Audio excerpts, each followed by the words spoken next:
묵상하겠습니다. 너희는 이전 일을 기억하지 말며 옛날 일을 생각하지 말라. 보라 내가 새 일을 행하리니 이제 나타날 것이라. 너희가 그것을 알지 못하겠느냐? 반드시 네가 광야의 길을 사막의 강을 내리니. 아멘. 기도하겠습니다. 무엇을 말할까 염려치 말라. 그때 무슨 말할 것을 주시리니 하나님 너희가 아니라 너희 속에서 말씀하시는 자 곧 너희 아버지의 성령이시라. 부족한 종을 세우시고 하나님의 말씀을 증언하게 하심을 감사를 드립니다. 하나님의 말씀 증언할 때 성령으로 말하게 하시고 오직 진실만을 말하게 하여 주옵소서. 우리가 하나님의 말씀을 받을 때에 사람의 말로 받지 말게 하시고 오직 살아계신 하나님의 언약의 말씀으로 받아서 내 마음에 신비에 새기게 하여 주옵소서. 선포되는 말씀에 굴복당하게 하시고 선포되는 말씀이 내 삶을 주관케 하시고 이끌고 나가게 하여 주옵소서. 이 시간 주의 성령이 강하게 역사하시고 운행하시고 기름 부어주시고 일하실 결정의 시간이 되게 하여 주옵소서. 땅의 시간과 하늘의 시간이 공존하게 하시고 땅의 사건과 반드시 하늘의 사건이 동시에 일어나게 하여 주옵소서. 이 세상과 하나님 나라를 앞당겨서 이 세상과 하나님 나라를 동시에 살아가게 하여 주옵소서. 예배 가운데 거룩한 간유를 한량씩 부어주시되 개인적인 기름 부음이 임하게 하시고 더 나아가 집단적인 기름 부음이 임하게 하여 주셔서 그때 내 무거운 짐 어깨에 떠나고 멍에가 벗어지되 기름진 가닥에 멍에가 그의 목에서 부러지게 된다고 하신 이사야 10장 27절 말씀이 그대로 이루어지게 하여 주옵소서. 왕의 기름 부음이 제사장의 기름 부음이 선지자의 기름 부음이 충만하게 임하게 해 주셔서 우리의 삶 가운데 인생 가운데 사역 가운데 하나님의 성품이 크게 나타나게 하시되 레위기 10장 3절 말씀대로 나타나게 하여 주옵소서.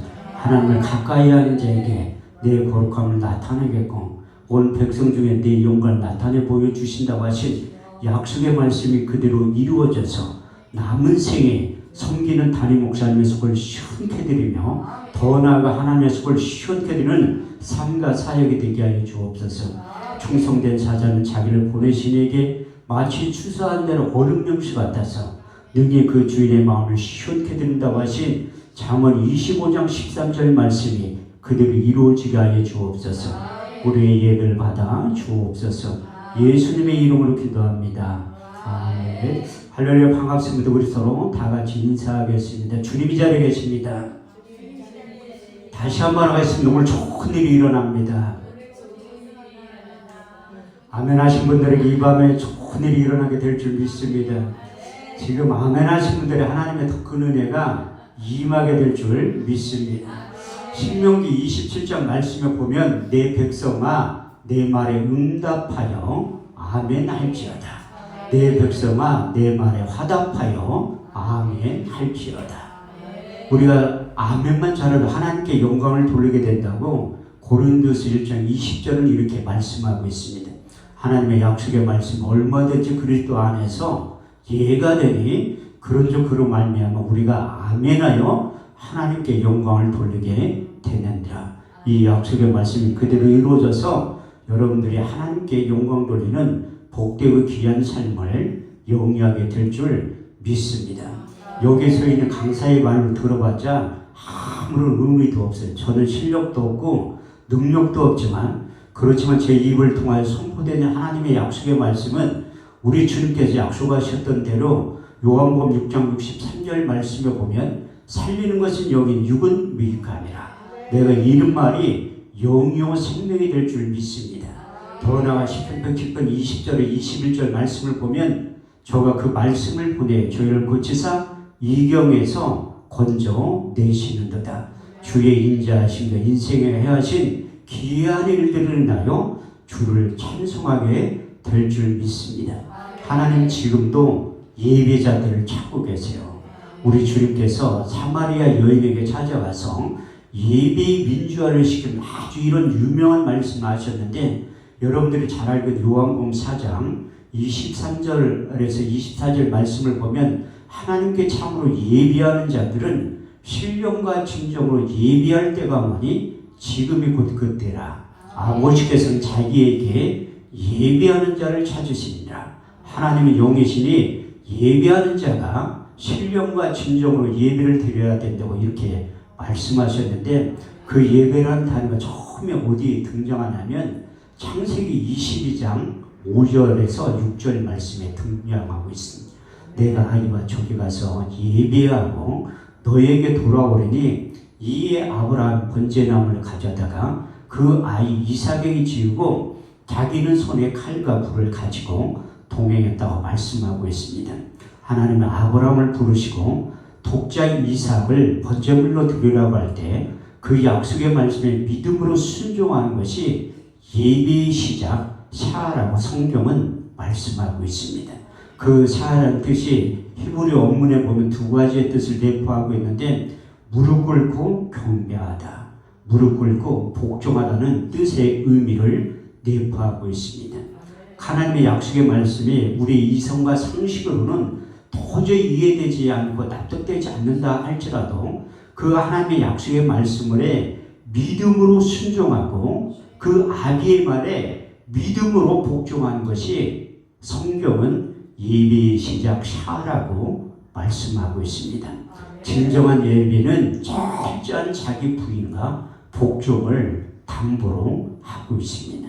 매일매일 예배에 집중했던 사도 바울은 예배의 중요성에 대해 다시 한번 이렇게 로마서 12장 1절에 2절을 통해서 강조하고 있는데, 그러므로 형제들아 내가 하나님의 모든 자비하심으로 너희를 권하노니 너희 몸을 하나님이 기뻐하시는 거룩한 산제사로 드려라. 이는 너희 드릴 영적 예비니라.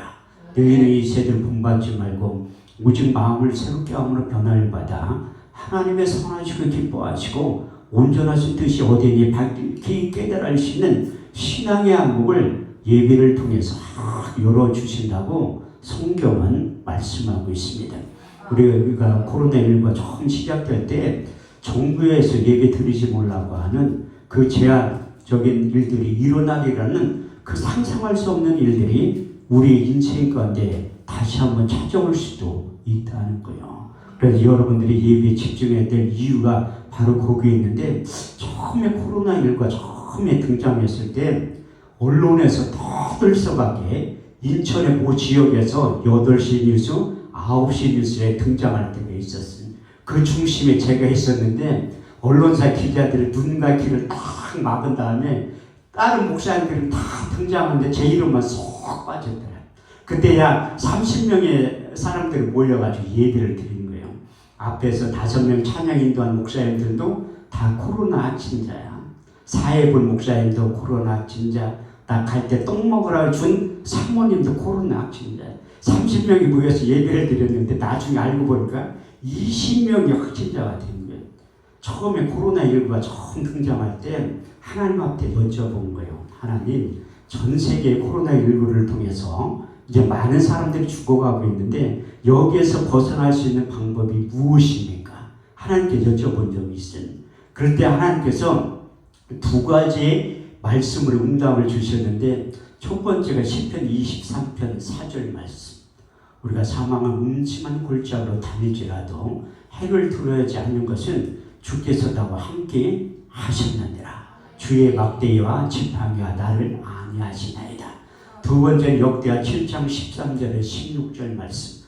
홍내가 하늘을 닫고 비를 내리지 아니하거나 홍내가 메뚜기를 보내어 토산을 먹게 하거나 홍내가 내 백성 가운데 연병을 보내어 유행하게 할 때에 내 이름을 일컫는 내 백성이 그 악한 길에서 떠나 스스로 겸비하여 기도하여 내 얼굴을 구하면 내가 하늘에서 듣고 내 죄를 사하며 이 땅을 고칠지라. 여기에 사는 기도에 내 눈과 귀를 기르니 내가 이 전을 택하고 거룩하게 하여 내 이름을 영영히 거기 있으리라 하였느니라. 할렐루야. 뜻이 두 가지의 응답을 받은 다음에 코로나19로부터 벗어날 수 있는 최고의 안전지대, 최고의 안전지대가 어디인가 하면 우리 주님의 핏값으로 세워주신 교회하고 우리 주님의 핏값으로 세워주신 이 기도원이 최고의 안전지대라고 깨달은 다음에 한 주도 쉬지 않고 집회를 코로나19 처음 발생할 때부터 이제 집회를 인도한 거예요. 제가 그때는 수원과학대학교 옆에서 기도원을 할 때인데 심지어 모 경찰서에서 사법경찰도 와서 저를 감시하고 있더라고요. 내가 그분들 누구냐고 물어보니까 사법경찰. 내가 할 일도 더럽게도 없다고 했죠. 아니 여기 뭐 기존 저건 데 와가지고 공무원들도 와가지고 2달에 한 번씩 바뀌어요. 담당자가. 내가 왜 바뀌냐고 물어보니까 목사님들과 친해지면 행정처분을 내리지 못한다. 근데 제가 300만 원을 가지고 있었어요. 왜 가지고 있었냐면 그 정부에서 예배드리면 고소한다고 해서 내가 300만 벌금 내면서 예배를 드리려고 작정을 한 사람이에요. 근데 고발할 예정이라고 말하지 한 번도 고발한 사람은 없더라고요. 그래서 이 하나님 앞에 예배에 집중할 때 하나님께 놀라운 역사가 나타나는데 그 약속의 말씀이 약의 역할을 하는 거예요. 잠언 4장 20절에서 22절 말씀을 보면 내 아들아 내 말에 주의하며 내가 이루는 것에 내 귀를 기울이라. 너는 그것을 내 눈에서 떠나지 말며 내 마음속에 지켜라. 그것을 얻는 자의 생명이 되며 온 육체의 건강이 됩니다. 건강을 히브리 어문에 보면 약의 역할을 한다는 거예요. 시편 119편 50절 말씀을 보더라도 그 말씀이 내게 곤란 중에 이르라. 주의 말씀이 나를 살리셨느니라. 할렐루야. 이렇듯이 하나님의 약속의 말씀을 붙잡으니까 그 코로나19 제가 확진된 게 한 번도 없어요. 전주에 있는 모 지역에서도 우리 단체에 있는 목사님들이 다 코로나 확진자가 됐는데 저는 안 걸린 거야. 조사리 기도원에서 우리 단체 사무총장 목사님하고 일주일 같이 있었는데도 그분은 코로나 확진에 나는 한 번도 안 걸린 거예요. 왜냐하면 하나님의 약속의 말씀을 믿음으로 받아들일 때 하나님께서 보호하고 지켜주신다고 하신 약속의 말씀 그대로 이루어지게 됩니다. 근데 제가 그 인천의 모 지역에 갔다 왔을 때 모 시청에서 연락이 왔어요. 거기 갔다 오셨죠? 물어보더라고요. 내가 어떻게 알았냐니까 핸드폰 이치 주제가 다 나온다는 거야. 거기 가서 뭐 했니? 내가 직업이 목자인데 가서 예배드리고 기도하고 찬양하고 설교하고 왔다니까 빨리 코로나19 검사를 받으라고 하더라고요.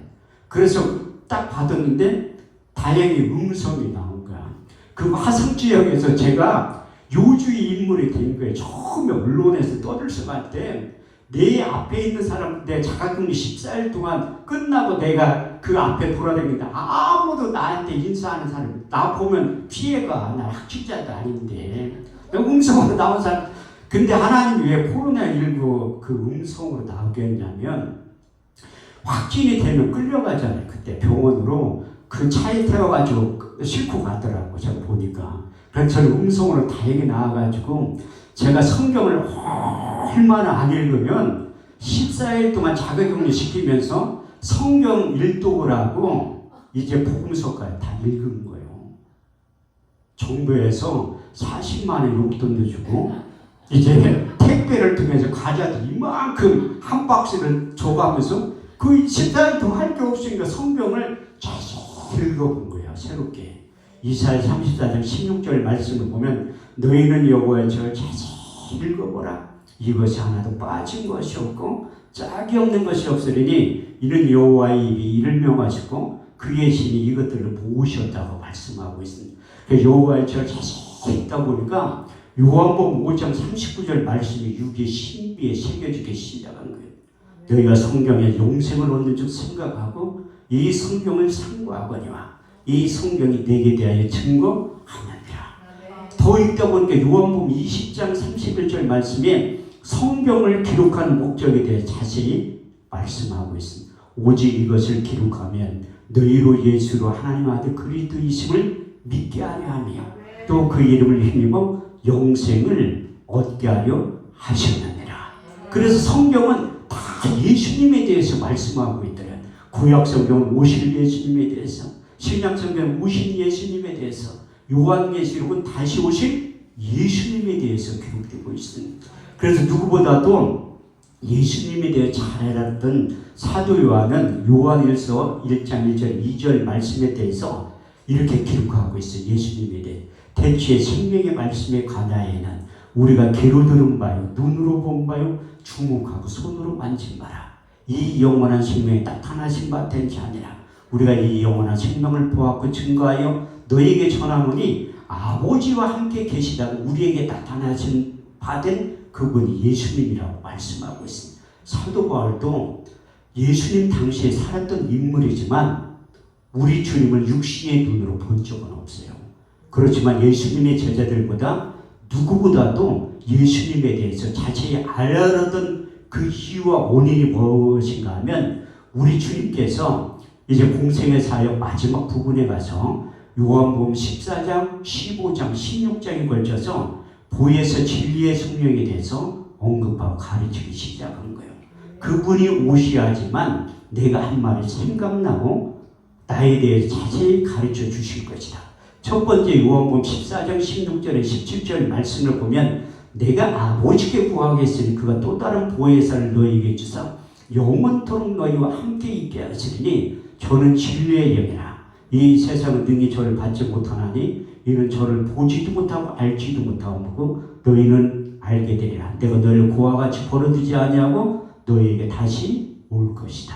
두 번째 요한복음 14장 26절 말씀을 통해서 보혜사 곧 아버지께로부터 너희에게 보내실 성령 그가 너희에게 모든 것을 가르치시고 내가 말한 모든 것을 생각나게 하실 것이다. 세 번째 요한복음 15장 26절 아버지께로부터 너희에게 보낼 보혜사 곧 아버지께로부터 나오신 진리의 성령이 오실 때에 그가 나를 증거하실 것이고 저도 요한복음 14장 26절 말씀이 이루어져서 하나님의 말씀이 생각나게 하시는 거예요. 저희 집회 끝나면 젊은 남자 목사님들 항상 찾아와. 목사님 그 성경 암송의 비밀이 무엇입니까? 이렇게 물어봤을 때 제가 끝난 날까지 예배 참석하면 가르쳐 준다고 하죠. 항상 목요일날 저녁 때 가르쳐 줘요. 근데 머리가 하도 사람들이 IQ가 몇이냐고 물어보다 제가 양평기도원은 설교를 115번 하는 사람이에요. 양평기도원 생긴 이래로 제가 설교 많이 한 원목들 빼놓고는 제가 한 5등 안에는 들 때라 115번을 했으니까. 그 양평기도원 집회할 때 그래봐도 제가 그 우살기도원 주광사예요. 많은 분들은 한두 번 쓰고 주광사라는데 저는 29번 설교를 해봤다니까요. 상당히 많이 해봤지. 올해도 설교 2번 해봤어요. 근데 그 주광사가 되는 게 무엇인가 하면 자체 성의할 때 불러요. 원장님. 나 3번 불려가봤다니까. 그 3번 불려갔는데 강사료도 주더라고. 45만 원. 내가 비서 전도사님한테 아니 주려면 50만 원을 주지 왜 45만 원 주냐니까 부가세 10% 띄고 5만 원 띄고 45만 원 그 3번 받아봤다니까. 그래서 하도 목사님들이 IQ 검사 좀 한번 해보라고 한번 해본 적이 있어요. 딸하고 같이 가가지고. 그런데 200 나왔다니 200. 상당히 머리 좋죠. 우리 앞에 계신 목사님 깜짝 놀랐는데 우리 딸하고 합쳐가지고 200이라는 거야. 우리 목사님보다 훨씬 낫다니까. 근데 목사님도 이게 3일 동안 참석하면 내가 마지막 날 가르쳐 드릴게 성경. 이 목사님들은 성경 암송의 중요성이 제가 그거 성경 암송 가르치러 다니는 강사 중에 한 사람이에요. 기본적으로. 이 같이 집회 참석하면 아유 IQ 100밖에 안 돼도 암송할 수 있는 능력 위로부터 임하는 거예요. 권리를 아는 돼. 제가 의사 신의회나 이제 변호사 신의회 가면 1%의 사람들이잖아요.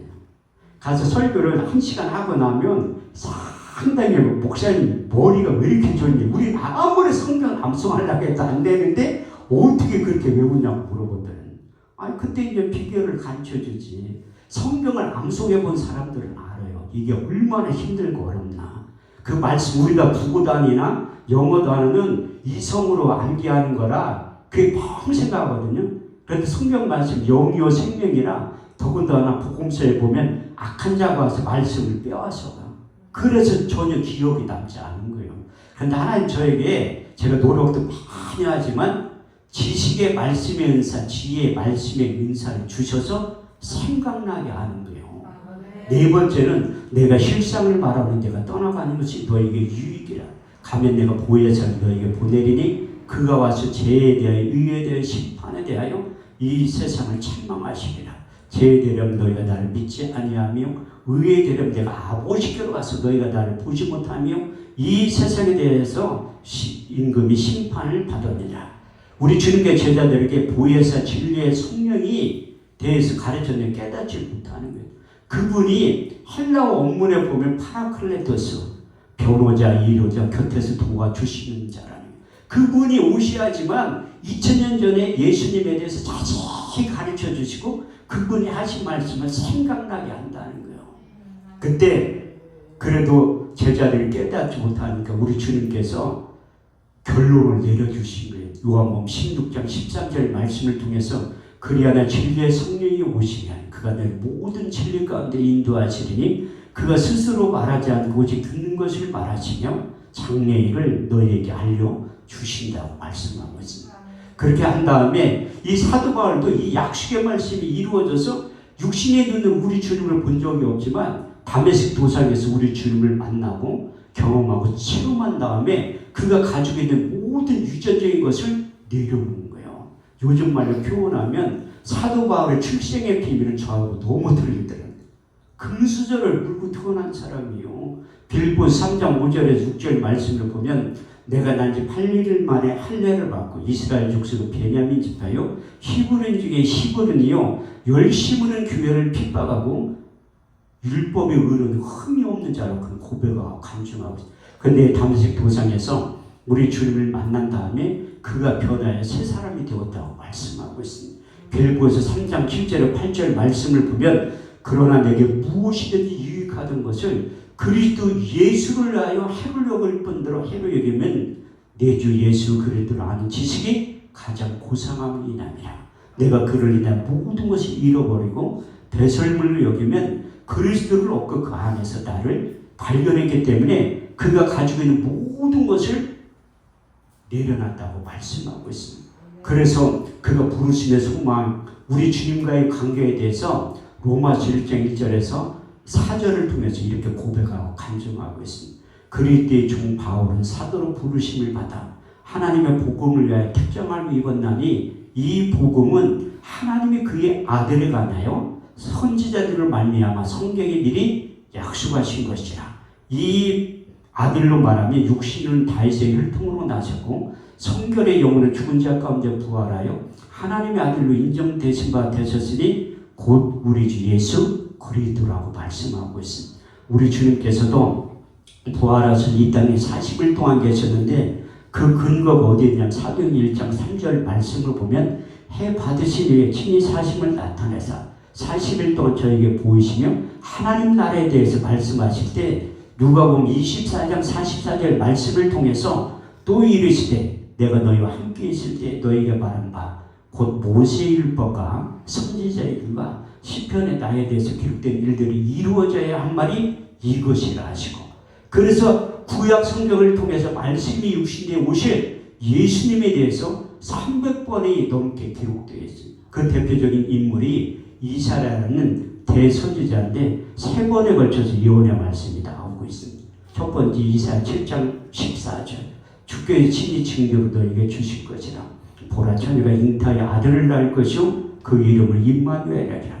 그 예수가 오심과 존재에 대해서 두 번째 예언의 말씀 이사야 9장 6절 말씀을 보면 한 아이가 우리에게서 낳고 한 아들을 우리에게 주신 바 되었는데 그 어깨에는 정사를 메었고 그 이름은 기묘자라 모사라 전능하신 하나님이라 영존하신 아버지라 평강의 왕이라 할 것이며 그 예수가 인류의 대속물로 나타나서 십자가의 죽으심과 그 가정과 이유에 대해서 마지막 세 번째 예언의 말씀 이사야 53장 1절에서 6절은 이렇게 말씀하고 있습니다. 우리의 전하는 것을 누가 믿으면요 여호와의 발이 네게 나타나면요 그는 주 앞에서 자라나기를 연한 순 같고 마른 땅에 나온 줄기 같아서 곤 모양도 없고 풍채도 없은즉 우리 보기에 흠모할 만한 아름다운 것이 없도다. 그는 멸시를 받아서 사람에게 실어버린 바 되었으며 간구를 많이 겪었으며 죄를 안 자라 마치 얼굴을 가리고 사람을 바라보지 않음을 받는 자 같아서 멸시를 당하였고 우리도 그를 귀히 여기지 아니하였도다.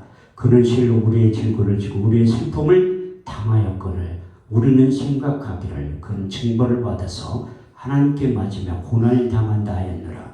그가 찔림은 우리의 허물로 인하며 그가 상함 우리의 죄악으로 인하니라. 그가 징계를 받음으로 평을 누리고 그가 채찍에 맞음으로 우리가 나음을 입었도다. 우리는 다 양 같아서 그렇다마요 각기 제 길로 갔거늘 여호와께서 우리 무리의 죄악을 그에게 담당시키셨다. 미가 선지자를 통해서 우리 주님께서 태어난 그 장소까지 정확하게 예언하고 있습니다. 미가서 5장 2절 말씀을 보면 베들레헴 에브라다야 너는 유다 족속 중에 작을지라도 이스라엘을 다스릴 자가 내게서 내게로 나올 것이다. 그의 근본은 태초의 상고엔이라고 말씀하고 있습니다. 그래서 하나님의 약속의 말씀은 하나님의 때에 하나님의 방법으로 반드시 나타난다고 약속하고 있는데 시편 89편 34절 말씀을 보면 내 언약을 파하지 아니하고 내 입술을 낸 것도 변치 아니하리라. 여러분들이 잘 알고 민수기 23장 19절 말씀을 보면 여호와는 인생이 아니시니 거짓말을 하지 아니하시고 인자가 아니시니 후회가 없으시도다. 어찌 말씀하신 바를 행치 아니하시고 하신 말씀을 실행치 아니하시랴. 성탄절에 가까이 오면 가장 많이 인용하는 말씀이 있어요. 누가복음 2장 12절에 13절. 그것은 이제 우리 주님께 출생하기 얼마 직전에 천사들이 와서 다시 한번 예언의 말씀을 하죠. 보라, 오늘날 다윗의 동네 너희를 위하여 구주가 나섰으니 곧 우리 주 예수 그리스도라. 너희는 가서 강보에 쌓여 구유에 놓인 아기를 보리니 이것이 너희에 대한 표적이니라. 호련히 허대한 천군이 천사와 함께해서 하나님을 찬송하여 가로되 지극히 높은 것은 하나님께 영광이요 땅에서는 기뻐하심을 입은 사람들의 평화로다. 그 약속의 말씀 성취되는 장면이 마태복음 1장 18절에 23절은 이렇게 말씀하고 있습니다. 예수 그리스도의 나심은 이러하니라. 그 모친 마리아가 요셉과 정혼하고 동거하기 전에 성령으로 잉태된 것 나타났더니 그 남편 요셉은 의로운 사람이라. 저를 드러내지 않고 가만히 끊고자 생각할 때에 주의 사자가 현몽하여 가로되 다윗의 자손 요셉아 내 아내 대륙을 무서워 말라. 그의 잉태된 것 성령으로 된 것이라. 아들을 낳으려니 그 이름을 예수라 하라. 이는 자기 백성을 저희 죄에서 구원할 자이시니라. 이 모든 일이 된 것은 선지자가 하신 말씀을 오늘과 같이 이루려 하심이니라. 볼지어다 처녀가 잉태하여 아들을 낳을 것이요 그 이름을 임마누엘이라 하셨으니 이를 번역한 즉 하나님이 우리와 함께 하시느니라. 예수 자기 백성을 저희 죄에서 구원할 그분 때문에 저와 여러분들이 이 자리에 앉아 있는 줄 믿습니다. 사도행전 4장 12절 말씀을 보면 다른 데서는 구원을 얻을 수 없나니 천하 인간에게 구원을 얻을 만한 이름을 우리에게 주신 일이 없다고 말씀하셨고 그 예수 그리스도의 이름이 비밀이 얼마나 대단하면 사도 바울이 골로새 2장 2절의 3절 말씀을 통해서 하나님의 비밀인 예수 그리스도 그 안에는 지혜와 지식과 총명과 모든 감추어진 부하가 담겨져 있다고 고백한 다음에 다시 한번 빌립보서 2장 9절의 10절 말씀을 통해서 하나님 모든 이름 위에 뛰어난 이름을 주사 하늘에 있는 자들과 땅에 있는 자들, 땅 아래에 있는 자들로 모든 무릎을 예수의 이름에 꿇게 하시고 모든 입으로 예수를 주로 시인하여 하나님 아버지께 영광을 돌리게 하시느니라. 그 약속의 말씀이 이루어지는 게 요한복음 1장 12절에 13절 말씀이 영접하는 자, 곧 그 이름을 믿는 자들에게 하나님의 자녀가 되는 권세를 주셨으니 이는 혈통의 육경은 사람의 뜻으로 난 것이 아니요 다시 한번 하나님께로부터 태어난 자들이라고 말씀하고 있습니다. 그래서 우리 주님께서도 제자들을 이끌고 가이사랴 빌립보 지역에 가서 사람들이 인자를 누구를 아냐 물어본 거예요. 더러는 세례 요한, 엘리야, 예레미야 선지자 중에 하나이다. 그러면 너희는 나를 누구라 하냐? 그때 베드로가 주는 그릇이 드시오 살아계신 하나님의 아들입니다. 그렇게 정확하게 신앙 고백을 했을 때 바요나 시몬아 내가 복이 있도다. 이를 알게 하는 내 혈육이 아니요 하늘에 계신 내 아버지께서 알게 하셨다고 말씀하고 있습니다. 사도 바울도 이제 3차 전도 여행을 마치고 로마서와 고린도전서를 기록했는데 고린도전 12장 3절 말씀을 보면 하나님의 영으로 말하는 자는 예수를 저주할 자라 하지 아니하고 성령으로 아니하고는 예수를 주로 시인할 수 없다고 말씀하고 있습니다. 그래서 여러분들도 우리 주님의 이름 때문에 하나님의 자녀가 된 특권이 여러분들이 임한 줄 믿습니다. 사실 제가 어렸을 때 별명이 튀기였어요. 튀기가 뭐냐면 혼혈이라는 혼혈. 요즘 튀기라고 하면 큰일 난다니까 혼혈이라고 해야지. 근데 하나님이 저 대한민국 사람이에요. 그런데 이렇게 왜 동남아 사람처럼 보이게 했냐면 다 이유가 있다니까요. 그래서 제가 시민권이 두 가지가 있어요. 내가 시민권 두 개가 있다고 하니까 국적이 이중 국적자나 뭐라고 그래? 이중 국적자예요. 많은 분들이 미국 시민권이 있으면 복받은 사람인데 저는 거기에 비할 수 없는 엄청난 좋은 시민권을 가지고 있다는 게. 빌립보 3장 20절 말씀을 보면 우리의 시민권은 땅에 있는 게 아니라 하늘에 있는 거예요. 여러분들 자부심을 가져야 되는 게 25절 가지고 있는 것에 대해서. 여러분들 신앙생활 하는 목적이 무엇인가 하면 하나님은 지금도 살아계시고 천국과 지옥이 있어요. 여러분들 내가 여기서 예언을 하는데 앞으로 100년 뒤에 여기서 살아 있을 사람 한 명도 없어. 왜냐하면 성경의 약속의 말씀의 성취예요. 한 번 죽는 것은 사람에게 정하신 것이요 그 이후에는 심판이 기다리고 있다고.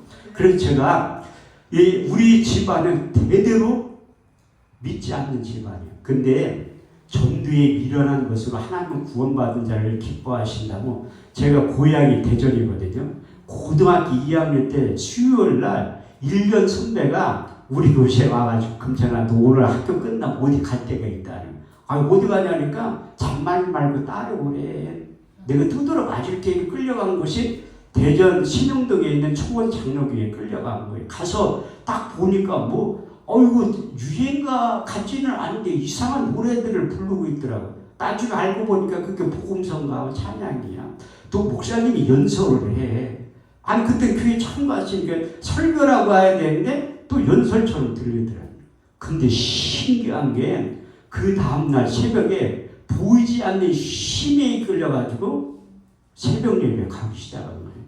제가 고등학교 3학년 졸업할 때까지 내 기억으로 한 번도 안 빠지고 새벽 예배에 참석한 거예요. 하나님이 그때 저를 하나님의 자녀로 만든 다음에 주의 종의 반열에 세우려고 작정을 하신 것 같더라고요. 옛날에 부흥회를 이렇게 3일 동안 안 했어요. 주일날 저녁에 시작해서 토요일날 새벽까지 한 거야. 그래가지고 주일날 저녁에 나는 그 목사님 잊어먹지도 않아. 미국에서 오신 김원성 목사님인데 그분이 강사를 모셨는데 주일날 저녁에 예배 끝난 다음에 나를 부르더라. 너 학교 가니까 이제 낮에는 예배 참석 못하지만 새벽하고 저녁 때는 꼭 참석을 하라는 거야.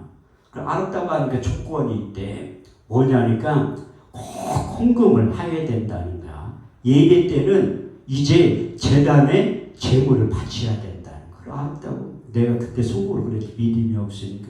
야, 미국에서 온 목사님은 틀리구나. 학생이 무슨 돈이 있다. 나한테 저렇게 삥을 뜯으려고 저렇게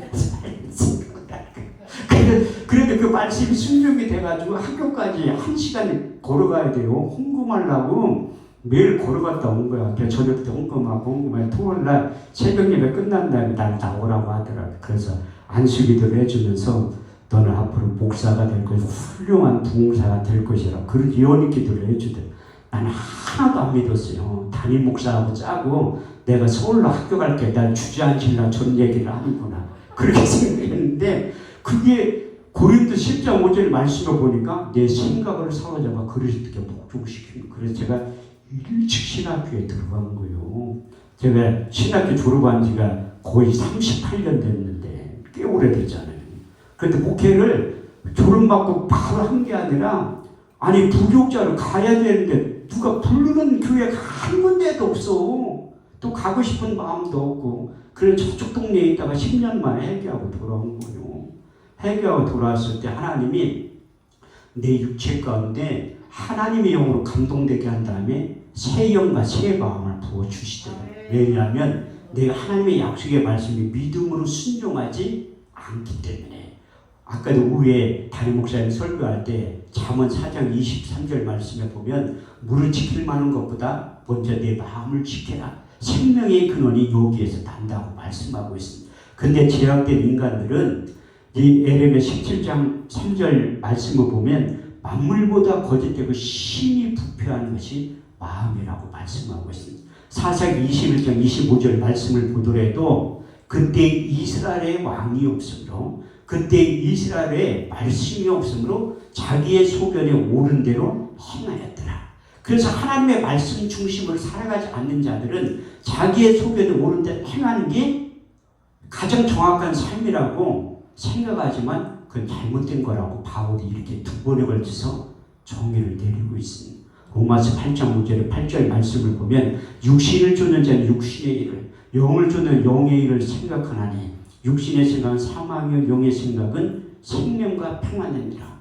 육신의 생각은 하나님과 원수가 되나니 이는 하나님의 법에 굴복지 아니할 뿐 아니라 할 수도 없느니라.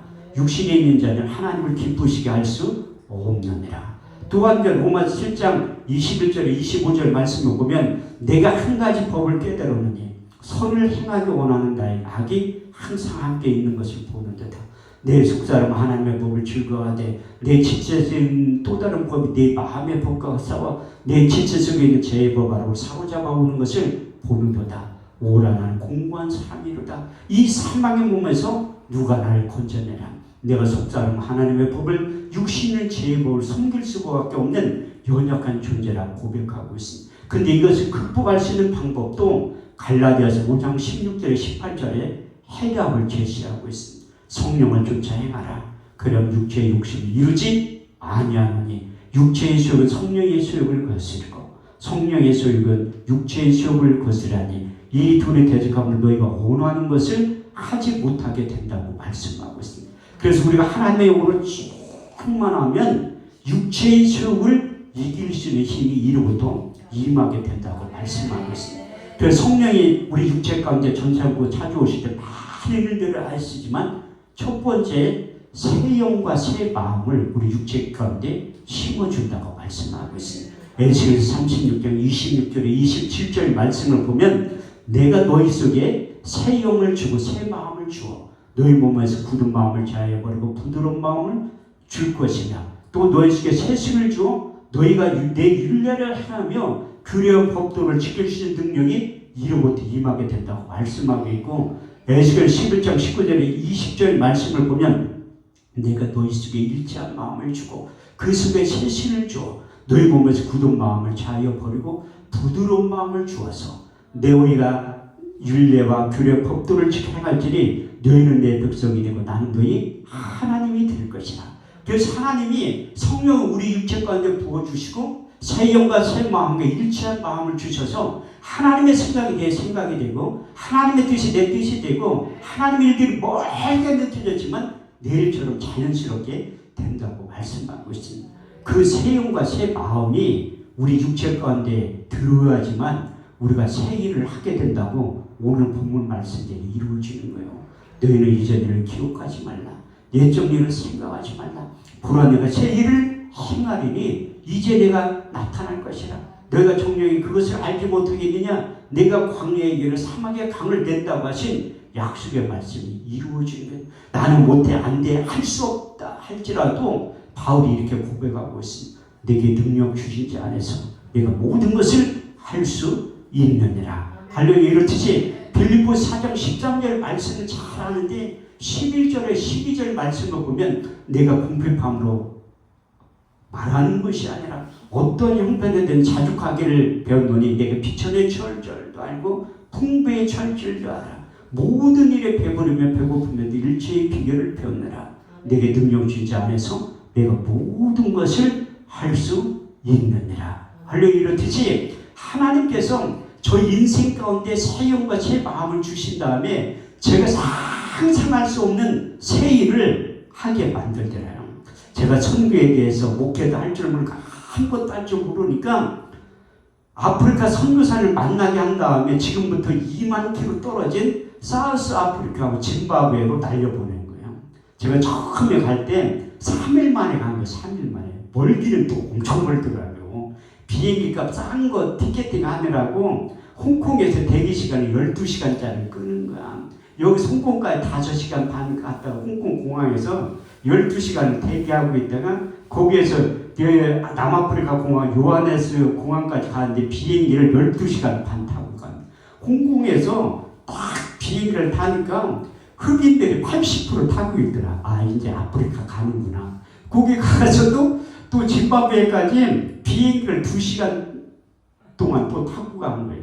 그래서 선교사님이 짐바브웨 공항에서 전화가 왔는데 한 목사님 모신다고 리무진을 그 공항 앞에 주차장에 대기해놨다는 거야. 이상하다. 아프리카가 55개국인데 가장 못 사는 나라가 짐바브웨인데 무슨 리무진이 어디 있을까? 이렇게 생각했는데 아니나 다르다 나가서 보니까 우리 어렸을 때 1톤 트럭 그 뒤에 호로 이렇게 뭐 짐 싣고 그거야. 거기 20명 타고 10시간을 간 거, 10시간을. 아, 3일 만에 갔다니, 3일 만에. 그러니까 이제 잇몸이 들뜨기 시작한 거예요. 제가 대학원 공부할 때 저 동대문에 치과 원장님인데 전화를 해주 국제 전화를. 아유, 원장님, 나 이거 이 잇몸이 다 퍼가지고 치아가 흔들리는 것 같다니까 병원 가래. 아니, 그걸 누가 몰라. 돈이 씨야지 가지. 차도 없는데 어떻게 가. 한 달 동안 꼭 참고 있었던 거예요. 근데 내가 첫 번째 아프리카 갔다 오면 혼자 비행기 타고 올 때 난 절대로 아프리카 가지 않으리라. 너무 고생을 하는 거야. 아니 외국에 가본 적도 없는 사람이 처음에 내가 외국 간 게 거기 아프리카 간 거야. 하나님 그러니까 2만 킬로 떨어진 데 보내가지고. 근데 오면서 난 절대 아프리카 가지 않으려고 하는 거야. 그때 내가 한 달 동안 있으면서 8kg가 빠진 거예요. 얼굴 시큼한 사람은 더 타. 그 선교사님 얘기하는데 나는 아프리카 3년에 있으면 흑인 된다는 거야. 그렇게 생각만 한다. 그럼 인천공항 우리 집사람 마중 나왔는데 내가 어떻게 하나 보려고 한 달 만에 봤으니까 가만히 있었는데 몰라. 살이 너무 빠졌으니까. 거기 갔다 치아를 8개 뺀 거예요. 그런데 치아를 8개 뺐으니까 내가 가고 싶은 마음이 하나도 없지. 근데 선교사님 머리가 무지하게 좋아. 짐바브웨에서 10개가 모아가지고 연합 집회를 한다는 거야. 그래서 대한민국 초청 강사로 나를 부른다는 거야. 우리 신학교 다닐 때 찬송가 355장 많이 불렀잖아. 부름받아 나서내고 어디든지 가오리라. 그 찬송이 생각이 나는 거야. 근데 요즘 신학생들은 개사에서 불러요. 부름받아 나서내고 경기도까지 가오리. 시골은 안 간다는 거야. 근데 나는 그 찬송가 생각 이제 갔죠. 나는 두 번째 갔을 때 한국 마귀보다 아프리카 마귀가 세다는 걸 그때 느낀 거예요. 한국 대표 소개를 할 때 내가 그냥 한국 대표래. 아니 왜 한국 대표냐니까 한국에 혼자 하시니까 한국 대표라니까. 그래서 한국 대표라 그 첫 설교를 저를 시킨 거예요. 주일 아침에. 꽤 많은 사람들이 모여서 10교회가 모여 이제 연합 집회를 하는데 내가 첫 스타트를 강사로 쓴 거예요. 그 아침 먹고 이렇게 틀니를 빼가지고 닦는 그걸 딱 놓쳤거든요. 그 부러졌어 틀니가. 틀니가 얼마나 튼튼한 건데. 근데 내가 문현 목사님한테 물어봤지. 본도 어디 파냐니까 가까운 데 파는 데가 5시간 걸린다는 거. 땅 떠. 그 부산까지 가서 본도 사러 갔다 왔다는 게 선교사님이 새벽에. 본도가 어딨어. 시멘트 가게 가가지고 순간 접착제를 2개 사는 거예요. 거기도 다 중국산이야. 국산 같은 품질이라지. 그 독국물에 독국물. 근데 그걸 틀니에다 붙여. 그럼 2시간 있으면 치운 묻으니까 떨어져. 그걸 또 이렇게 붙여. 그때 하나님이 또 한 가지의 말씀을 경험시키고 처음 믿는 자들은 이런 표적이 따르니 저희가 내 이름은 귀신을 쫓아내며 새 방언을 말하며 뱀을 죽으며 무슨 독을 마실지라도 해를 받지 아니하며 그 독곡물에 대한 본다는 아이들의 심정을 알아. 그거 뭐로 팍 본다니. 지금 같은 믿음이 못해요. 떨어 죽을 게 못해. 그때는 뭐 할 수 있는 설교를 해야지. 밥은 먹여야지. 그리고 두 번째 갔다 치아를 5개를 뺀 거야. 나는 진짜 아프리카 안 가야지. 그렇게 생각했는데 인천 가서 부흥회를 하는데 아프리카 갔다 온 걸 간증을 했거든요. 그런데 이 한사대 다니는 여학생이 자기도 가보고 싶대. 아프리카를. 내가 그리고 강사를 받은 거 다 줬어요. 근데 2달 있다가 연락이 온 거야. 자기 친구들 이제 이대 나온에 다니는 학생하고 한영신학 때 다니는 아프리카를 가고 싶은데 인솔자가 없다는 거야. 하나님 보내는 방법이요. 그래서 세 번째 안 갈라다 갔어요. 아니 후배들이 더군다나 신학 공부하는 학생들이 아프리카 가고 싶다는데 안 간다는 것도 내가 끌고 갈 판인데 그래 하나님 보내는 것도 아니나 다녀서 거기 갔다 와서 치아를 다 뽑은 거예요. 50도 안 돼가지고 틀니를 낀 거예요. 그래서 저는 주여 소리를 크게 못해. 쫙하면 틀니가 쑥 빠진다니까. 안 껴본 분들은 몰라 그 심정을. 근데 하나님 앞에 기도하기 시작. 하나님 나 이 50도 안 돼서 치아를 다 뽑아갔으니까 임플란트 좀 해주세요. 그런데 내가 그 같이 공부했던 치과 원장을 전화하니까 목사님은 뼈가 다 녹아서 못한대. 근데 하나님이 예비해 놓은 사람이 있었어요. 창세기 22장 12절 말씀을 보면 아브라함이 그 땅 이름을 여호와이라 하였으므로 오늘날까지 사람들이 이르기를 여호와의 산에서 준비되리라. 하나님께서 예비해 놓은 사람들이 있습니다. 우리가 주를 위해서 헌신하고 충성하고 봉사할 때 하나님이 내가 속교할 줄 상이 있는데 행한 대로 갚아주고 심은 대로 거둔다는 갈라디아 6장 7절에 9절 말씀을 보면 스스로 속이지 말라. 하나님 만원이 영향을 받지 아니하시니 사람이 무엇으로 심든지 그대로 거두리라. 자기 육체를 위하여 심는 육체로부터 썩어질 것을 거두고 성령을 위하여 심는 자 성령으로부터 영생을 거두리로다. 그래서 하나님이 예비해 놓으신 자가 누구냐면 제가 양평기도원에서 연합집회할 때 매일 설교를 하는 거예요. 한 주간 집회할 때 적게 하면 6번 하고 8번 하라고 해요. 왜냐하면 아니 은혜가 되니까 하라고 하는 거죠. 어느 날 저녁에는 그 엄모 목사님, 엄기수 목사님 꼭 나한테 설교를 하라고 해. 왜냐하면 다 도망가요. 현찬을 강사가 하면 그 앞 하늘산 기도원 있지 그 강남금식 기도는 다 도망간다. 그랬더니 월요일 날 설교를 하면서 이렇게 다 잡아놓고 못 도망가게 하는 거예요. 근데 금요일 오전에 어떤 자매가 찾아온 거예요. 목사님, 자기가 몇 장 다 적어가지고 확인까지 해봤다는 거예요. 주수하고 구절하고 맞나 틀리나. 어떻게 그렇게 다 외우냐. 지금은 간증이라도 그때는 간증 한마디도 안 한 거예요. 그 비결 좀 가르쳐 달라고 하더라고. 그런데 안 가르쳐주면 그냥 자꾸 전화번호 좀 가르쳐 줄래. 아니 뭘 전화번호. 아니 그 가르쳐 줄 내가 한 번도 기도원 사역 16년 하면서 가르쳐 준 적 없어요. 아니 그 전단지에 내 전화번호가 있는데 한 번도 못 읽나 그거 보면 되지. 가르쳐 줄래. 그래 몇 달 있다가 그분한테 전화가 온 거예요. 목사님 나 알죠? 물어보더니 아 내가 어떻게 알아. 나도 그 유명한 대통령들 클린턴 아는데 그분이 나를 몰라서 그렇지. 저도 수없이 많은 사람들을 아는데 어떻게 그 누구라고. 그분이 그때 40일 금식을 할 때 저를 만난 거예요. 그분이 미국에 있는 컬럼비아 대학에서 교수 생활하다가 잘려가지고 한국에 와가지고 40일 금식을 할 때 저를 만난 거야. 그러면서 하는 얘기가 목사님 내 동생이 대장암 말기로 죽어가니까 한 번만 와서 예배를 드려달라고 하더라고. 그럼 알았다고 했죠. 그런데 제가 분당에 15년 살았었어요. 처음 판교 생길 때부터 살았었는데 제가 이 많은 환자들을 대할 때 제가 의사 신유에 가서도 저도